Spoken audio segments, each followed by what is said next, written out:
जो आईडी है वो कंटिन्यूअसली क्या होगा, बढ़ रहा है। मतलब इसमें इस कंडीशन में जो VGS 0 है तो हमारा आईडी क्या कर रहा है, मैक्सिमम दे रहा है।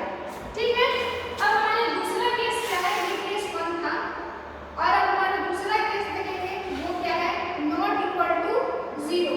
अरे VGS जब 0 नहीं है मतलब हमें कुछ सप्लाई दिए हैं, वोल्टेज सप्लाई दे रहे हैं ना, तो क्या होगा, यहाँ पे देखिए क्या है, निगेटिव है और ये कैसा मटेरियल है, पी टाइप का है।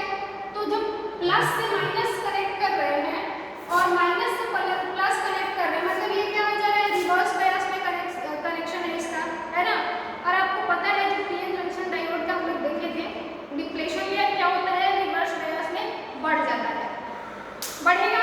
तो जब डिप्लेशन लेयर यहाँ पे बढ़ेगा तो यहाँ पे दोनों साइड क्या हो जाएगा, इस तरह का लेयर बनेगा।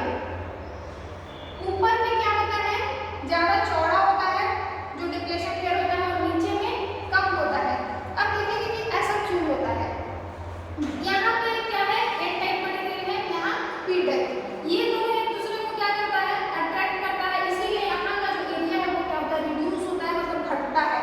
लेकिन ऊपर में क्या है, देखिए यहाँ पे क्या है, पी टाइप का मटेरियल है और यहाँ पे भी क्या है, पॉजिटिव है। तो पॉजिटिव पॉजिटिव क्या होता है, रिपेल होता है। और यहाँ पे क्योंकि रिवर्स बायस में हम लोग काम करा रहे हैं, इसलिए इसका डिप्लेशन लेयर क्या होता है, बढ़ते जाता है दोनों साइड में। ऊपर का एरिया क्या होता है, ज्यादा होता है और नीचे का जो डिप्लेशन लेयर होता है वो कम होता है। ठीक है, और यहाँ पे VGS को अगर हम बहुत ज्यादा बढ़ा दें, मतलब जो गेट वोल्टेज है उसको हम लोग क्या करते हैं, बहुत ज्यादा बढ़ा दें, तब क्या होगा, तब ये जो डिप्लेशन लेयर है वो क्या हो जाएगा, बहुत बढ़ जाएगा और ये दोनों आपस में क्या हो जाएगा, टच हो जाएगा।